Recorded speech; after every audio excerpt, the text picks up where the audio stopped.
Hi, എല്ലാവർക്കും നമസ്കാരം. ഇന്നലെ മറുനാടൻ ടി വിയിലെ ഒരു ഷാജൻ സ്കറിയ അവതരിപ്പിക്കുന്ന ഒരു വീഡിയോ, നമ്മുടെ ഷാജൻ സ്കറിയ ഗോപിനാഥ് മുതുകാടിനെ വെളുപ്പിക്കാൻ തുടങ്ങിയിട്ട് കുറച്ച് ദിവസങ്ങളായല്ലേ. നമ്മൾ കണ്ടതാണ്. കേവലം ഒരാഴ്ചയോ 2 ദിവസമോ കൊണ്ട് ഷാജൻ സ്കറിയ ചെന്ന് ഗോപിനാഥ് മുതുകാടിൻ്റെ ഡിഫറെൻ്റ് ആർട്ടിസ്റ്റ് സെൻറ്ററിൽ ചെന്നിട്ട് കുറേ വീഡിയോ എടുത്ത് നമ്മളെ കാണിക്കുക, അതിനകത്ത് കുറേ വെളുപ്പിക്കാൻ ശ്രമിക്കുന്നതൊക്കെ നമ്മൾ കണ്ടതാണ്.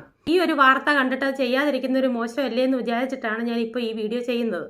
ഷാജൻ സ്കറിയ അതിൽ പറഞ്ഞേക്കുന്നത് കമ്മി സുഡുക്കളാണ് ഈ ഗോപിനാഥ് മുതുകാടിനെ ഇപ്പോൾ ഇത്രയും വിവാദത്തിൽ കൊണ്ടെത്തിച്ചേക്കുന്നതെന്നാണ് പറയുന്നത്. അത് ഞാൻ പറയുന്നതല്ല, നമ്മുടെ ഷാജൻ സ്കറിയ തന്നെ പറയുന്നതാണ്. നമുക്കൊന്ന് കേട്ട് നോക്കാം. അതിന് മുമ്പേ എനിക്ക് ഈ ഷാജൻ സ്കറിയയുടെ വീഡിയോകളും വാർത്തകളും ഒക്കെ ഞാനും അനുകൂലിച്ച് കുറേ ഞാൻ പറഞ്ഞൊരു വീഡിയോ ഞാൻ ചെയ്തിട്ടുണ്ട്. പക്ഷേ ഇപ്പോൾ എനിക്ക് തോന്നുന്നു ഇതിപ്പോൾ എന്താണ് ഇതിനകത്ത് സംഭവിക്കുന്നത് അറിയില്ല. ഇത്രയും കമ്മി സുഡു ബന്ധങ്ങളാണ് അല്ലെങ്കിൽ കമ്മി സുഡുകളാണ് ഈ ഗോപിനാഥ് മുതുകാടിനെ കരിവാരി തേക്കാൻ ശ്രമിക്കുന്നു എന്നാണ് ഷാജൻ സ്കറിയ പറയുന്നത്. ഇപ്പോൾ 1-2 പേരെ നമുക്ക് പൈസ കൊടുത്തത് പറയിപ്പിക്കാൻ നോക്കിയാൽ ഈ ജനങ്ങൾ ഇത്രയും, അതായത് 10, 12, 15 പേരായി ഇപ്പോൾ ഇതിന് എതിരെ രംഗത്ത് വരുന്ന രക്ഷകർത്താക്കൾ. അവർക്കാർക്കും പൈസ കൊടുത്തിട്ടല്ല അവർ പറയുന്നത്, അവരവരുടെ അനുഭവങ്ങളാണ് പറയുന്നത്. ഷാജൻ സ്കറിയ എന്തുകൊണ്ടാണ് ആ വീഡിയോകൾ കാണാത്തത്? ആ അമ്മമാരുടെയും ആ അച്ഛന്മാരുടെയും വിഷമം എന്തുകൊണ്ടാണ് മനസ്സിലാക്കാത്തത്?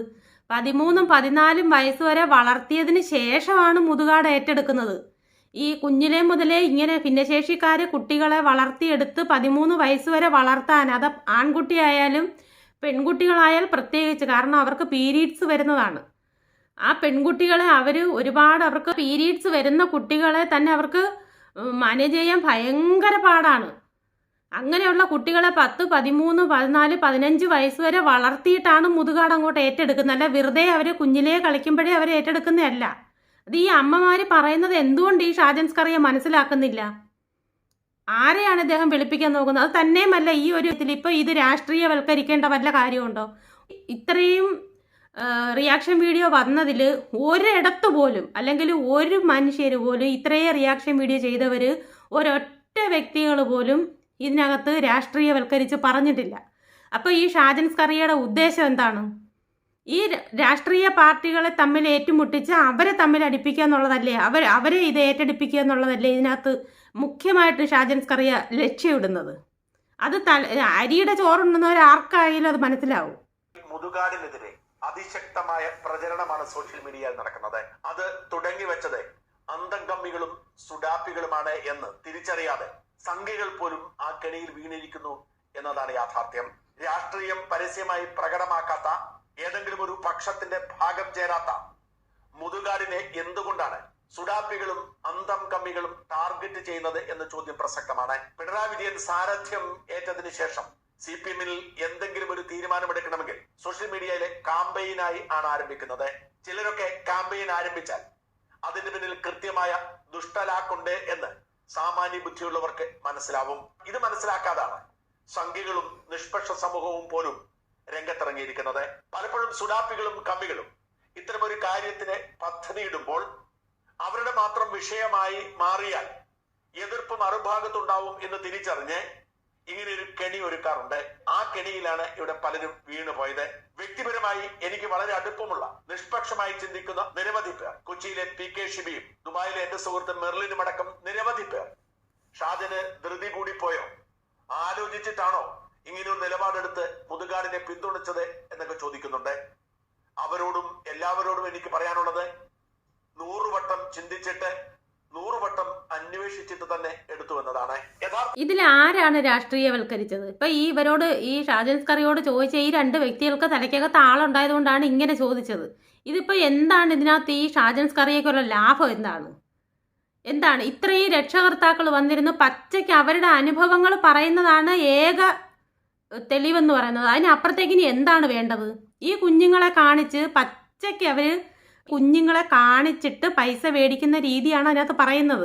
പറയാനുള്ളത്, 100 വട്ടം ചിന്തിച്ചിട്ട് 100 വട്ടം അന്വേഷിച്ചിട്ട് തന്നെ എടുത്തു എന്നതാണ്. യഥാർത്ഥത്തിൽ പല കാരണങ്ങളാൽ CPM-നും സഖാക്കൾക്കും മുതുകാടിനോട് വേണ്ടത്ര താല്പര്യമില്ല. ശൈലജ ടീച്ചറിന്റെ കാലത്തായിരുന്നു മുതുകാടിന് സർക്കാരിന്റെ സഹായങ്ങളൊക്കെ കിട്ടിയത്. ഡോക്ടർ മുഹമ്മദ് അഷീൽ എന്ന അന്നത്തെ ഉദ്യോഗസ്ഥനായിരുന്നു ഇതിന് മുൻകൈ എടുത്തത്. അത് കമ്മ്യൂണിസ്റ്റ് ഭരണം ഇരുന്നപ്പോൾ തന്നെയല്ലേ അവർക്ക് ആ ആനുകൂല്യങ്ങൾ കിട്ടിയെന്ന് പച്ചയ്ക്ക് പറയുന്നത്.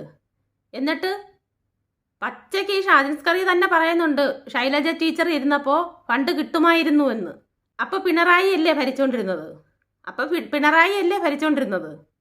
അപ്പോൾ ഫണ്ട് കിട്ടാതിരുന്നതാണോ? തുടങ്ങിയതിന്റെ ഭാഗമാണ് ഇപ്പോൾ കേൾക്കുന്ന ഈ നിലവിളികളെല്ലാം. അനേകം ആർട്ടിക്കിളുകൾ, ലേഖനങ്ങൾ, ആരോപണങ്ങൾ, അഭിമുഖങ്ങൾ ഒക്കെ സോഷ്യൽ മീഡിയയിൽ വന്നു കഴിഞ്ഞു.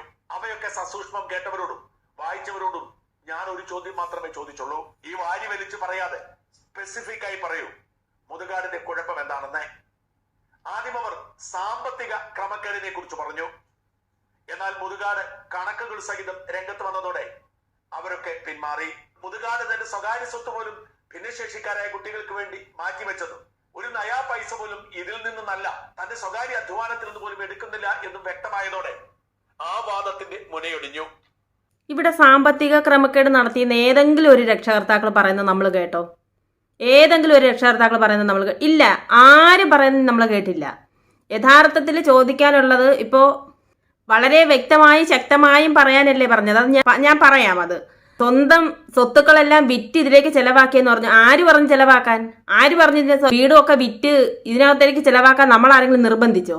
നമ്മൾ ആരും നിർബന്ധിച്ചില്ലല്ലോ. അതുകൊണ്ടല്ലേ ഇപ്പൊ ഇത്രയും പേരുദോഷങ്ങൾ കേൾക്കേണ്ടി വന്നത്. ഈ ഭിന്നശേഷിക്കാർ കുട്ടികളെ കാണിച്ചിട്ട് പൈസ വാങ്ങിക്കുന്നു, അല്ലെങ്കിൽ അവരെ വിറ്റ് കാശാക്കുന്നു എന്ന് തന്നെയാണ് ഈ രക്ഷകർത്താക്കൾ പറയുന്നത്. അത് തന്നെയാണ് ഏറ്റവും വലിയ തെളിവ്. ഇനിയുണ്ട് മാജിക് പ്രൊഫഷൻ. അത് നിർത്താൻ ആര് പറഞ്ഞു? ആരെങ്കിലും നിർബന്ധിച്ചോ? നിർബന്ധിച്ച് നിർത്തിയിട്ട് ഈ ഒരു ഭാരം എടുത്ത് തലയിൽ വെച്ചു കൊടുത്തതല്ലല്ലോ, സ്വയമായിട്ട് ഏറ്റെടുത്തതല്ലേ. സ്വയമായിട്ട് തന്നെയല്ലേ ഇപ്പൊ ഈ വിവാദത്തിൽ ഏർപ്പെട്ടിരിക്കുന്നത്. അതിന് നമുക്കൊന്നും പറയാൻ പറ്റില്ല. ഇനി വ്യക്തമായി പറയാനുള്ള തെളിവ് കാണിക്കണോ?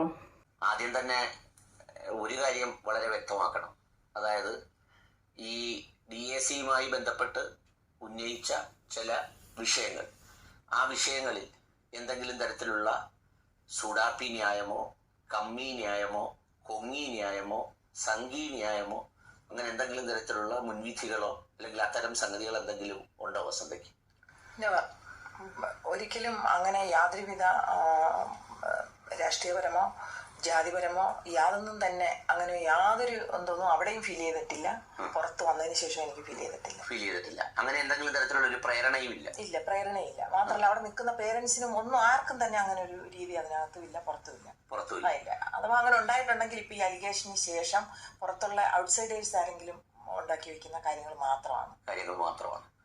ആ അമ്മ പറയുന്ന കേട്ടില്ലേ? രാഷ്ട്രീയപരമായിട്ട് ആർക്കും അങ്ങനെ ഒരു ചിന്ത വരുന്നില്ല. അതിനകത്ത് പുറത്ത് നിൽക്കുന്നവരാണ് ഈ രാഷ്ട്രീയവൽക്കരിക്കുന്നതെന്നാണ് പച്ച മലയാളത്തിൽ പറയുന്നത്. അവർക്ക് യാതൊരു വിധത്തിലുള്ള രാഷ്ട്രീയ ബന്ധവും അവർക്ക് അതിനകത്ത് ഇല്ല എന്നാണ് വ്യക്തമായിട്ട് ആ രക്ഷകർത്താക്കൾ പറയുന്നത്. കുഞ്ഞുങ്ങളെ വിറ്റിട്ട് അല്ലെങ്കിൽ കുഞ്ഞുങ്ങളെ കാണിച്ച് പൈസ വാങ്ങിക്കുന്നതിനുള്ള മെയിൻ തെളിവുണ്ട്. നേരെ തിരിച്ച് വേറെ ആരെങ്കിലും ആയിരുന്നെങ്കിൽ, ഈ മുതുകാടിന്റെ സ്ഥാനത്ത് വേറെ ആരെങ്കിലും ആയിരുന്നു ഈ ഒരു സ്ഥാനം എന്നുണ്ടെങ്കിൽ, അല്ലെങ്കിൽ വല്ല പൃഥ്വിരാജോ ആരെങ്കിലും ഒക്കെ ആയിരുന്നു ഈ ഒരു സ്ഥാനത്തിരുന്നുണ്ടെങ്കിൽ ഈ ഷാജൻ സ്കറിയ ഇങ്ങനെ ആയിരിക്കില്ല പറയുന്നത്.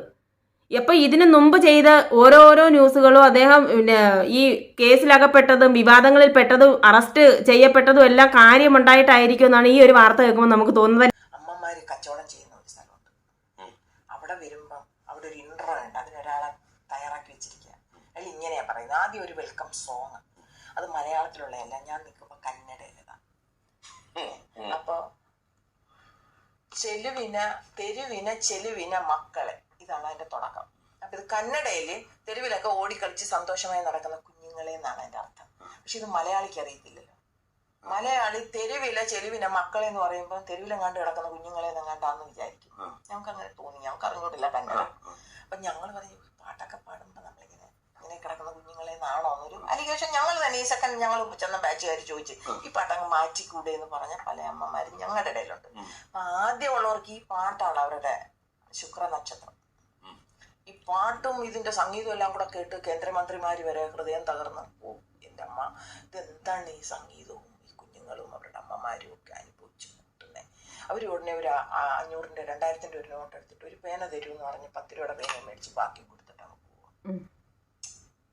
ഇത് വിൽക്കാൻ നിൽക്കുന്ന അമ്മമാർക്ക് ഇവരിങ്ങനെ ഇത്ര ഇതൊക്കെ. അപ്പൊ ഒരു ഇൻട്രോ അതിന് ശേഷം, ഈ പാട്ടിന് ശേഷം ഒരു ഇൻട്രോ. അത് നിങ്ങളൊക്കെ ഇവിടെ വന്നതിൽ ഒരുപാട് സന്തോഷമുണ്ട്. ഈ കുഞ്ഞുങ്ങൾ, ഞങ്ങളുടെ കുഞ്ഞുങ്ങളും ഞങ്ങളും ഇവിടെ വന്നിട്ടാണ് രക്ഷപ്പെട്ടത്. മുതുകാട് സാറിന്റെ കാരുണ്യത്തിൽ ഞങ്ങളിങ്ങനെ ജീവിക്കുകയാണ്.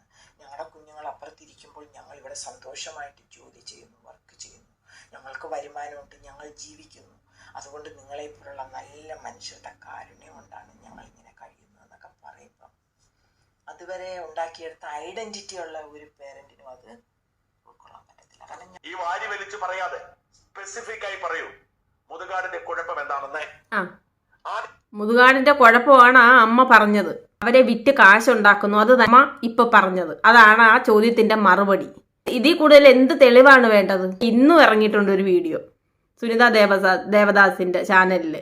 അപ്പൊ ഇതൊക്കെ അവരെ ആരും കാശ് കൊടുത്തിട്ട് പറയിപ്പിക്കുന്നതല്ല. അത് അവരവരുടെ അനുഭവങ്ങൾ പറഞ്ഞുകൊണ്ടാണ് വീഡിയോ ചെയ്യുന്നത്. ഇതിൽ ഈ ഒരു രംഗത്ത് പ്രവൃത്തി പരിചയമുള്ള ഡോക്ടർമാരെയും ടീച്ചർമാരെയും ആ ഒരു സെന്ററിലേക്ക് ജോലിക്കായിട്ട് എടുക്കണം. ഗവൺമെന്റ് ഏറ്റെടുക്കണം. ഈ കുഞ്ഞുങ്ങളുടെ സംരക്ഷണം ഗവൺമെന്റ് ഉറപ്പാക്കണം. അതാണ് വേണ്ടത്.